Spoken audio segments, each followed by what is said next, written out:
I'm not teaching, I am publicly learning.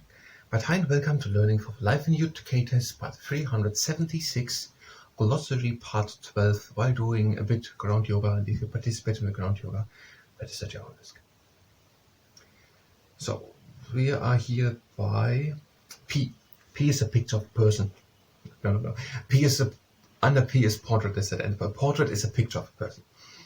So let's go through the artists. We have, for example, Thomas Gainsborough. He was a portrait painter and he painted people in the country or garden scene. So a portrait is a painting of a person, and Thomas Gainsborough did painted persons as a portrait in the country or garden scene. David Allen, he made also portraits, and his most famous one is The Origin of Painting. So David Allen, The Origin of Painting. Joseph Turner, he was an influential landscape painter, and he raised the profile of landscape painting. There was John Constable, also a painter, and he did Dead and Vale on the Suffolk Essex board. John Constable. The pre-Raphaelites, Holman Hunt, Dante Gabriel Rossetti, and Sir John Millais, they painted in colorful, detailed. They colored in bright colors in detailed pictures, religious or literary themes. Sir John Lafferty, he painted the royal family. Henry Moore, he made large bronze abstract sculptures. John Petts, he made engravings and stained glass. Lucian Freud, best known for portraits, and David Hockney was it, who was in the pop art movement of the 1960s, influential. David Hockney. Practice a religion. Live according to the rules and beliefs of a religion.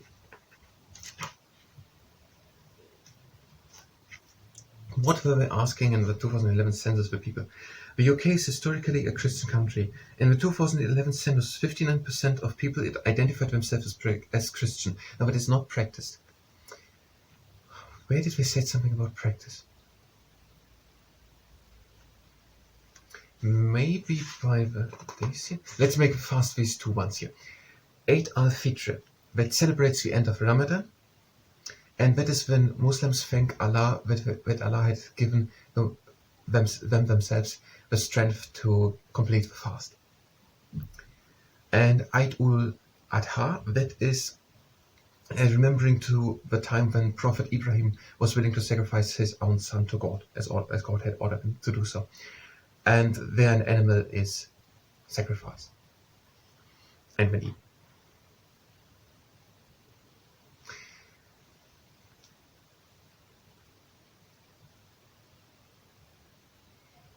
Where Presbyterian, the main Protestant church in England.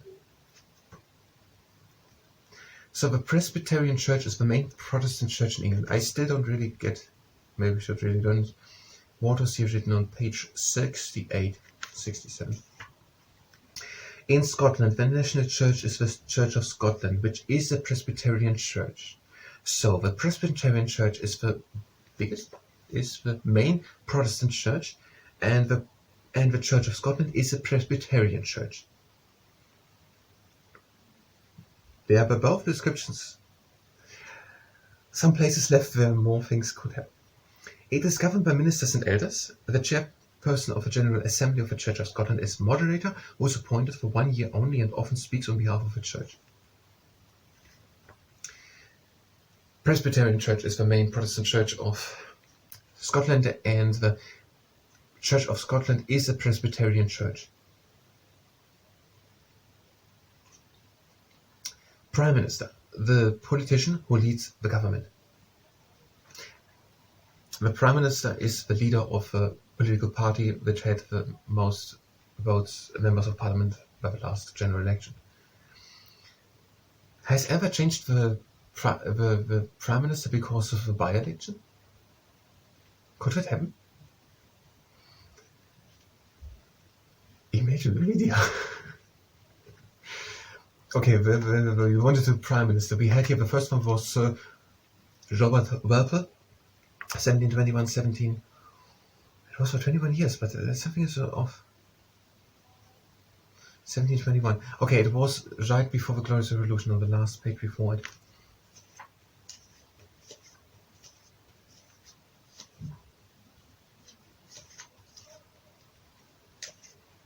There was Wellington then. 1721, 1742, 21 years, 1721, 1742. Sir Robert Walpole, first Prime Minister. Because here, George I, the closest relative, who was a Protestant of Queen Anne, could not speak good German, could not speak good English. He was a German, and he was more reliant on his ministers. And when the most important minister, pardon, became known as the Prime Minister, Sir Robert Walpole, 1721-1742, his years in office. And when there was Wellington, let's make that, we never got back to it. Let's make that here also. During the 18th century, Britain fought a number of wars with France. In 1789, there was a revolution in France, and the new French government soon declared war on Britain. Napoleon, who became Emperor of France, continued the war. Britain's navy fought against combined French and Spanish fleets, winning the Battle of Trafalgar 1805. Admiral Nelson was in charge of the British fleet at Trafalgar and was killed in the battle. Nelson's column in Trafalgar Square, London, is a monument to him. His ship HMS Victory can be visited in Portsmouth. The British army also fought against the French. In 1815, the French wars ended with the defeat of the Emperor Napoleon by the Duke of Wellington at the Battle of Waterloo. Wellington was known as the Iron Duke, and later became Prime Minister. We're not going to ask who was the Iron Duke, because the whole section goes so fast about so big, important historic events, and then at the end, like a little trivia, it's just so a little bit so. And he's known as the Iron Duke. I have a little suspicion that we're going to ask for that, or nothing else, just for it. So 50 years of Britain, France, and complete Europe history, and we're going to ask for the nickname of Wellington.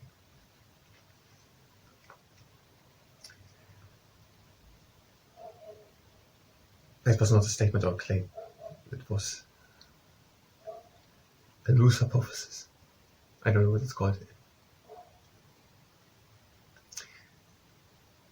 Can we do one more or not? Prohibition, to make something illegal. So if something is prohibited, it is illegal, and with a prohibition, something gets illegalized. I never heard someone using the term illegalized, but legalized oftentimes, not illegalized. It's been probably the same thing as prohibition. But why not illegalized? Let's make one both.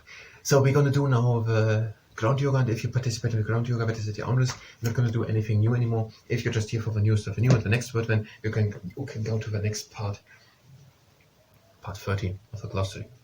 So we are sitting down up, and we're breathing in and out, and we're leaning back, we're rounding the back, and we're breathing out. And breathing in into the middle, and out the chest to the sky. Again, in into the middle, and out, leaning again back. Seated cat and cow. And again, in into the middle, and out in front.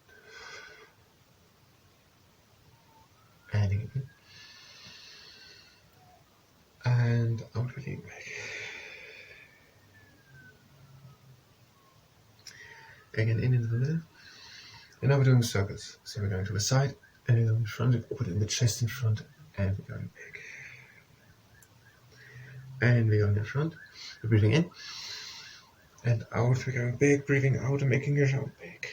Again, in, out the chest, and out, round back. And we're changing the direction, we're going in front, breathing in,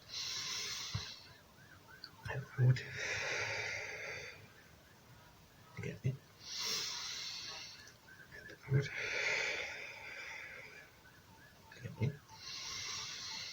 And last round, out. And we're breathing in the middle. Now we're going into tabletop, or to tabletop, and we're having the hands underneath the shoulders and the knees underneath the hips. We're placing one hand into the middle, and we're bringing one arm through and bringing down onto our shoulder. Now we're breathing in and lifting one arm up, and out and stretching it high up. Now breathe again in, then out, bring the arm in front.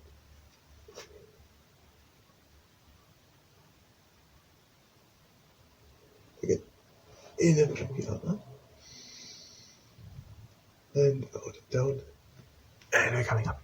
Now the other hand into the middle, We're bringing in an arm through and we're leaning onto our shoulder. And breathe in and lifting in an arm up. And out and stretch it higher. Breathe in, out and bring your arm through.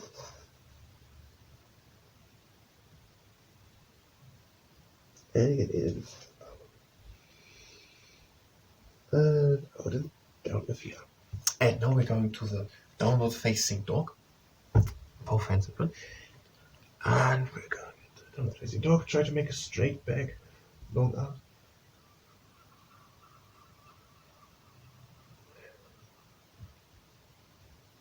Now we're breathing in and we're bending the right leg. And out, we're stretching just the left leg. Breathe again in and change. And out, stretch only the right leg. Breathe again in, change. And out. Again in and out and change. Last round. Breathe again in. And out and change. Again in and out and both legs straight. Now we're doing the stretching dog. Breathing in and we're coming up onto the toes. And out completely up. Make a straight back. Breathing in and out and down. Now walk the hands in. And we're staying down. Let's ground you. Now we're doing the marmot. We're breathing in and bending the right leg. And out and hanging in down. And breathe in and change. And out and stretch only the right leg. Again in and change. And out and stretch the left leg. Breathe in and out, stretch the right leg. Now breathe in and come again into the middle and out, both legs straight. Now breathe in, lift the left arm to the sky. And breathe out, bend the left knee. We have lifted the right arm. And look over the right shoulder to the right head. And breathe in, bring the arm again back. And out and down. Now the penguin to the other side. Breathing in, lifting the left arm to the sky. We're bending the right knee and looking over the left shoulder to the left head.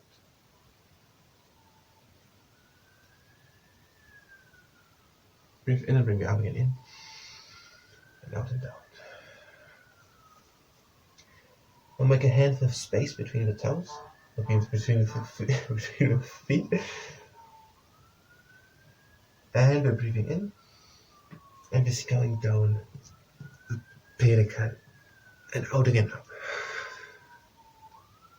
So shift the weight to the heels.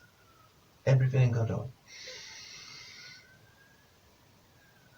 And out. One more time. Breathe in and go down. And out. Now the table shapes counterweight. We're taking hold onto the elbows and we are gently rocking from side to side.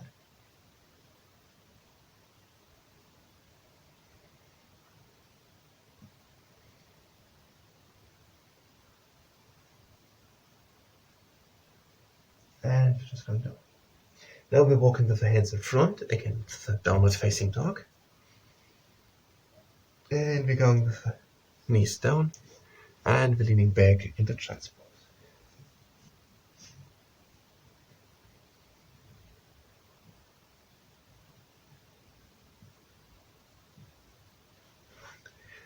That was the ground yoga. We have only a little bit time left. I will just say Wellington is the one known as the Iron Duke. Iron Duke is Wellington known. I thank you very much and